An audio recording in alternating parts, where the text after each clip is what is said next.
Bang, Neeves Knives. I'm Jared. My lovely wife Kara is at work.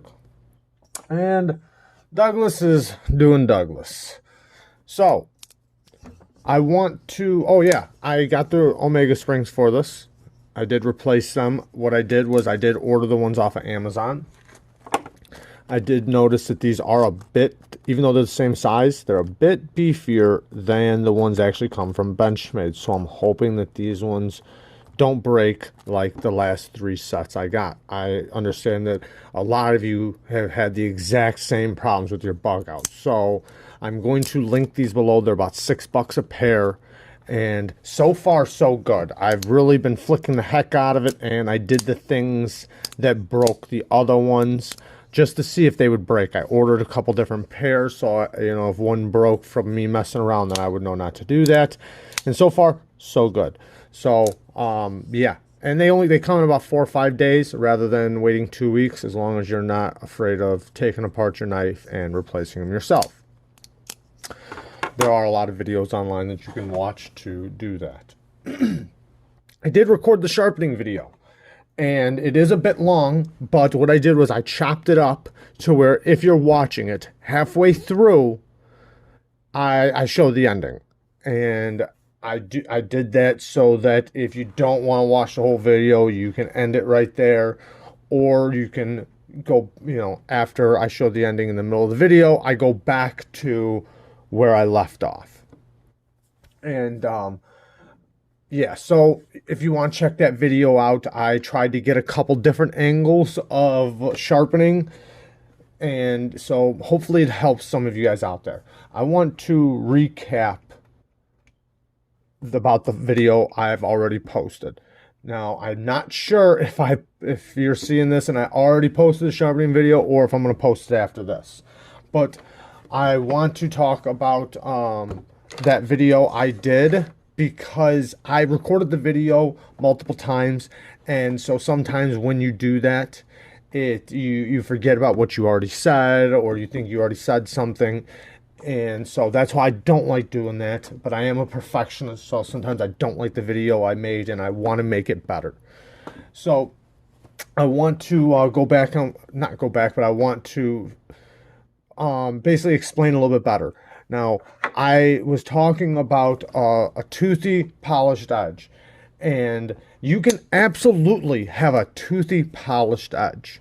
What I meant to say in that video, or maybe what I said in one of the videos I deleted before I did the finished video, is that having a toothy mirror edge is what's difficult to get, in my opinion.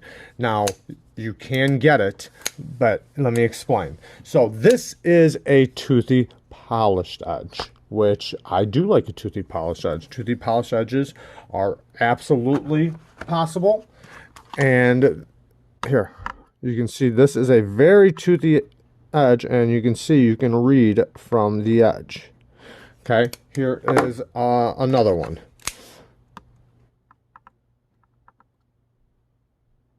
Now let me grab one more that's a little bit bigger.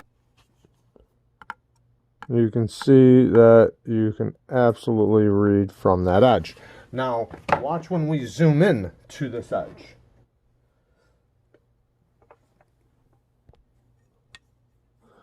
Now watch when we zoom into this toothy polished edge.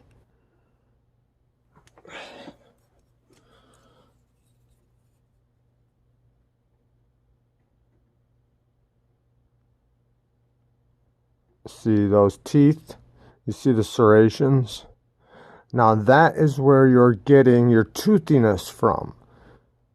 Those lines. Now, if I go to straight mirror edge, how can I get an absolute mirror edge? I got to get rid of those scratches, right? And those scratches are what makes the teeth.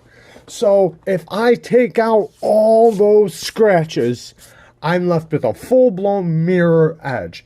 Now, the scratches are gone. I don't have the teeth. Now, you can have a mirror polish edge feel toothy, but in my opinion, that's because it's laid back and so fine that it's brittle and it just doesn't, it's not going to hold up. And also, when it's a mirror polished edge, when you try to cut through something abrasive, your mirror is scratched. So to go through all that work getting a mirror edge, then to cut something and now it's not a mirror no more, to me that's not, for my carry and for what I do, that's a little too much effort that I want to put into something that I am going to ruin in a cut or two. But if you have a toothy polished edge, it's going to last a little bit longer than a polished edge. Now, if you just have a toothy edge, that's going to last even longer because the polish that you put on your edge is going to, when you start going through abrasives, it's going to leave scratches on your polished finish. Now, if it's already scratchy, then when you go through an abrasive, it can't scratch it. You know, when it scratches it, your edge, you're not going to notice it because there's already teeth there. It's already scratched up. So depending on the abrasives that you go through, depends on what works for you best. Maybe a mirror polish is good for you. Maybe you don't cut abrasives. Maybe what you cut doesn't scratch your edge. So, you know, I can only base my opinion off of what I cut and what I use my knives for. You might be different. So I just wanted to recap on how I said that and how people maybe take it in. Another thing, I want to shout out a channel that's helped me along my journey so much. Like I've gotten so much information and learned so much from this channel. Is Rough Rooster Knife Sharpening. He's a great guy. I have talked to him and communicated with him, and even though I watched his channel for a long time before I ever spoke with him, which was my fault because I didn't communicate with him. It wasn't on his part. But if you do want to talk to him or ask him any questions, he will answer your questions. He's a great guy, and he knows so much. He's the Swiss Army knife of sharpening and sharpening stones. Another channel is Outdoors 55. You will not be able to communicate with him probably, maybe, I don't know. He's a very large channel, so he might be a little bit harder to contact and get a hold of. A couple more channels is Jeff Jewell. Jeff Jewell, he has lots of videos of sharpening, and you can probably get a lot of information from him. Another one's I Heart Knives. He does a lot of sharpening videos, and you can probably get a lot of information from him also. So with those channels, you can learn a lot.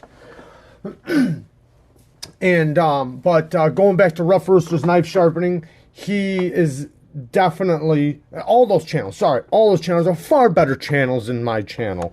And I probably sound stupid compared to some of those guys, if that comes off the right way. They know far more than I do.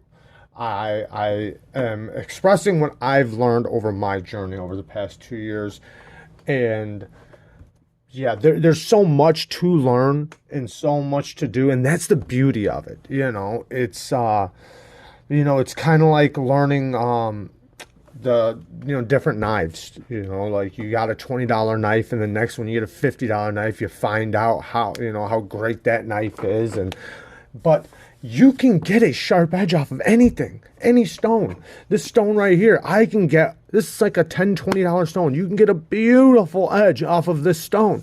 It just might take you a little bit longer.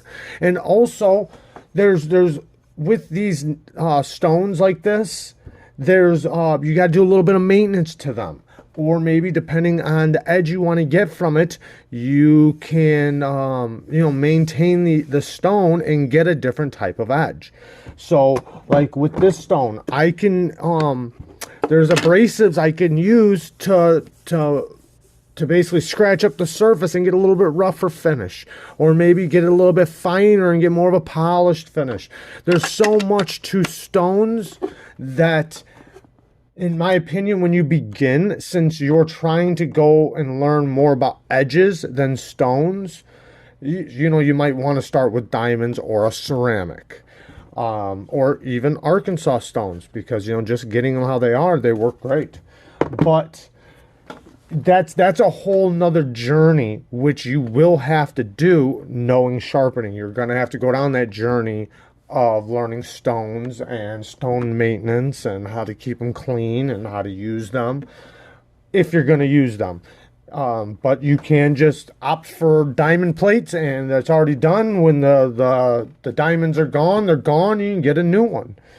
And it's all flat. You don't have to worry about flattening it, and it cuts the fastest and will cut any steel out there. Now, talking about a polished edge. Now, or sorry, a toothy polished edge. Talking about toothy polished edge. You can get a toothy polished edge, but in my opinion, you need to know how to hold your angle very good. And you want to progressively go through the stones from your first course to your medium to your, to your higher grit, all the way, to your polishing stone. And then when you get to your strop, you're going to need to hold your angle there too. Because, you see people, they get to their strop and you'll see them just whop, whop, whop, whop, whop, whop, whop, and they're all over the place. In my opinion, they're not going to get a toothy polish edge acting like that. You're going to want to hold your angle the same way you did on your stone, just in reverse. And the reason why is because you have those micro serrations. Now, you want to define them as much as possible, and you can only do that by holding your angle. If I'm going like this, what am I doing? What does that look like? Look at that. I'm just knocking off all those teeth that I want. So you want to hold that angle so you can refine those teeth. So if you're going to want to try to get a toothy polished edge, remember that. Remember when you get to your strop. Now, you can go through a stropping compound from a lower grit to a higher grit, or I'm sorry, a higher grit to a lower grit, grit process, and get a more and more polished edge. Now, just remember, the more polished you get, the less toothy it's probably going to get because you're knocking out those serrations. But you can absolutely have a toothy polished edge. I've got many knives. Half my knives have toothy polished edges, and they look wonderful. Like I even have this knife right here with a toothy polished edge, and I did not lay the edge back. It looks very, very sexy. This is a little bit more of an expensive knife, so I wanted it to have a nice, edge, nice looking edge. And I handed this to somebody the other day, and they grabbed it, and they said, "Man, did you put that edge on yourself?" I said, "Hell yeah." You want to be careful, though, like I said, with the stropping, and, keep your angle so you can refine those teeth. That being said, guys, I'm going to close this out, and yeah, peace out.